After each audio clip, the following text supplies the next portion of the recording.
నమో వెంకటేశాయ. వెంకటేశ్వర సుప్రభాతంలోని 26వ శ్లోకం.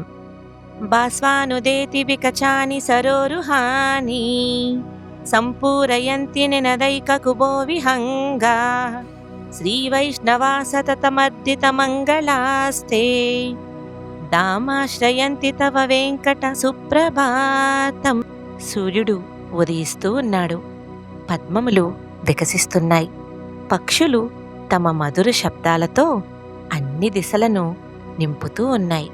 శ్రీ వైష్ణవులు సదా నీకు మంగళములను శుభములను ప్రార్థించుతూ నీ దివ్యమగు సన్నిధిని ఆశ్రయిస్తున్నారు. శ్రీ వెంకటేశ్వర స్వామి నీకు శుభోదయమగునుగాక. ఒక్కసారి ఆలోచించండి, చిన్న పక్షులు కూడా స్వామి కోసం పరితపిస్తున్నాయి. మరి మనం ఎందుకు దూరంగా ఉన్నాం? మనకెందుకు దూరంగా అనిపిస్తుంది? God is not far, you are just not close. Complete meaning కోసం ఛానల్ని చూడండి. మా ఛానల్ని సబ్స్క్రైబ్ చేయండి. ఓం నమో వెంకటేశాయ.